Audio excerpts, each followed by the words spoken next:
Next 2024 में BJP मुक्त भारत।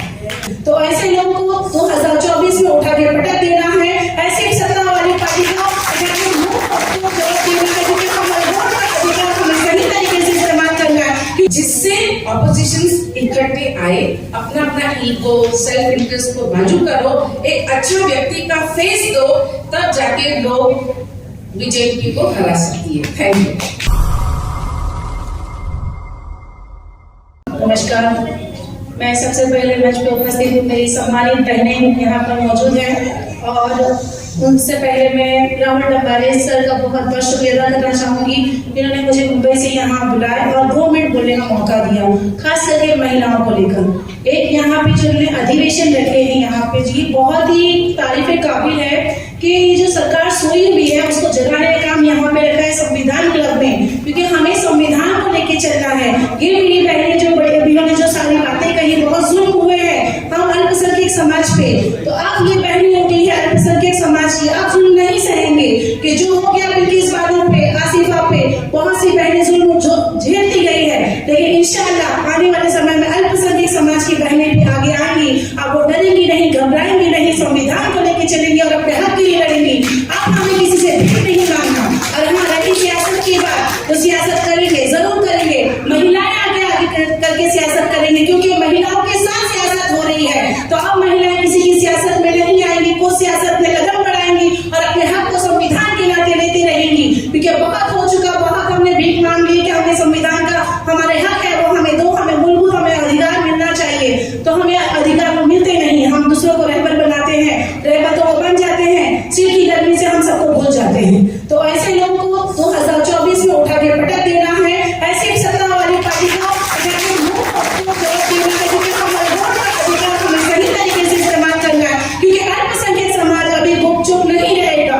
हम जिंदा है, जिंदा दिली का साथ देना है। और मैं एक बात बता दूं कि राहुल डब्बारे जी ने जो पूना में अभी थोड़ी दिन पहले मीटिंग लिए थे और इतनी ही जल्दी में दिल्ली में यहाँ पे सब ये अधिवेशन किया है, तो ये अधिवेशन के नाते इन्होंने सोई सरकार को जगाने का काम किया है। इन्होंने ये बता दिया है कि अल्पसंख्यक समाज सोया नहीं है, जगा हुआ है। और इंशाअल्लाह अल्पसंख्यक समाज एक नया दिल्ली में एक नया दिखाएगा, एक जीत होगी हमारी अल्पसंख्यक समाज की। आने वाले समय में सब महिलाएं साथ रहेंगी और हम सब राहुल डब्बारे जी के साथ रहेंगे और स्वर्णा ताई के साथ।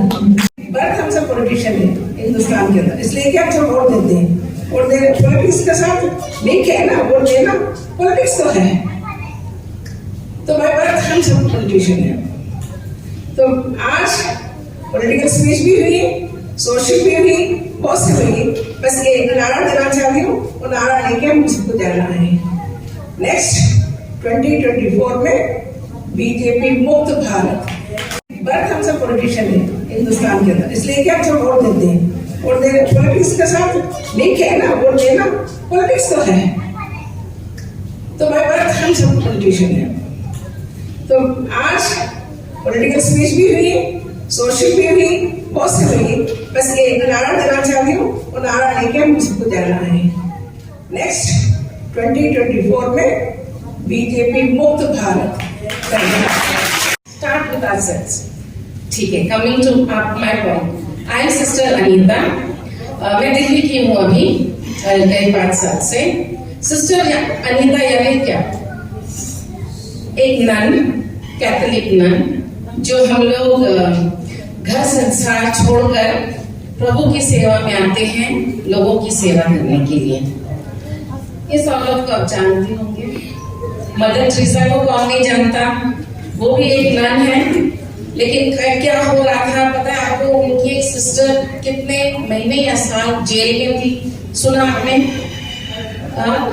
नन्स जो सिस्टर्स हैं, मैं दिल्ली सियारा एक ग्रुप है, conference of religious in India, उसकी प्रेसिडेंट हूँ, जहाँ हम सब religious main and women who forgo married life, not because marriage is bad, not because they don't want children, it is because उनको एक महसूस होता है कि प्रभु का बुलावा आया है मुझे, मेरी पूरी जिंदगी मुझे उनके प्यार और सेवा में गुजारने के लिए।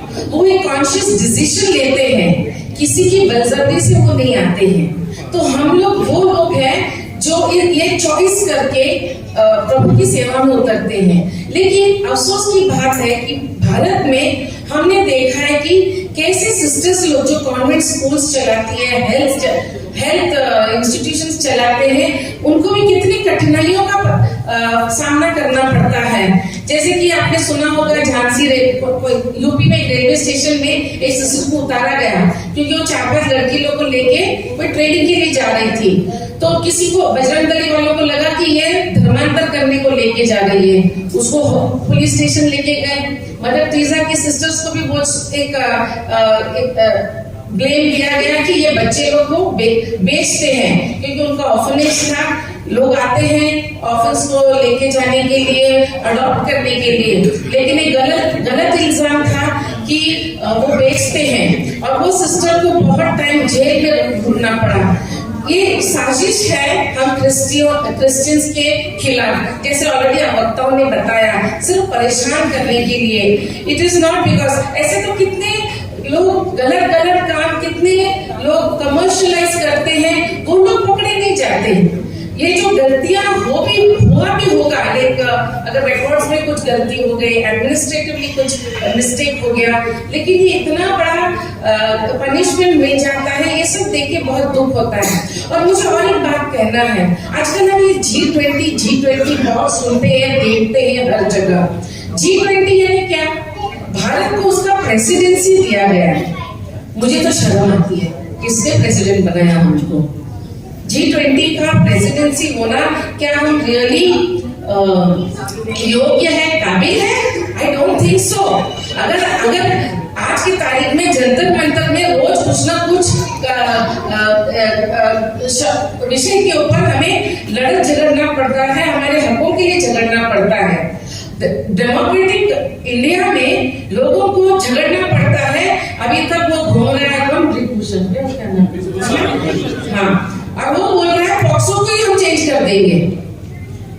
तो if this is the state of affairs in India, क्या दुनिया सुन नहीं रही है, देख नहीं रही है? और India has become the presidency of this G20 countries. So I feel that we have to build international pressure to make sure that there are no human rights violations in India. और एक बड़ी बात, अगर हमें 24 का focus करना है, हमें एक सेक्युलर गवर्नमेंट लाना है, हमें कुछ चीजें सीखनी है जो उन्होंने किया। मीडिया का महत्व, इंफॉर्मेशन टेक्नोलॉजी का जो उन्होंने उपयोग किया, आज ना मुझे कभी कभी समझ में नहीं आता है। रिक्शा वाले से रिक्शा में जाऊं, ट्रेन में जाऊं, बस गुणगान होता है महाराजा का। उसने तो पूरा चेंज कर दिया, बदल दिया है, बहुत अच्छा हो गया है, बस गुणगान सुनने को मिलते हैं। ये कैसा ब्रेन वॉश हो गया है? ये कुछ नहीं सोचने वाली बात है। That is what somebody said ना, एजुकेटेड क्लास का ब्रेन वॉश हो गया है। तो अगर हमको कुछ चेंज करना है तो हमें उन साधनों का उपयोग करना पड़ेगा जिससे ऑपोजिशन इकट्ठे आए, अपना ईगो, सेल्फ इंटरेस्ट को बाजू करो, एक अच्छा व्यक्ति का फेस दो, तब जाके लोग बीजेपी को हरा सकती है। Thank you.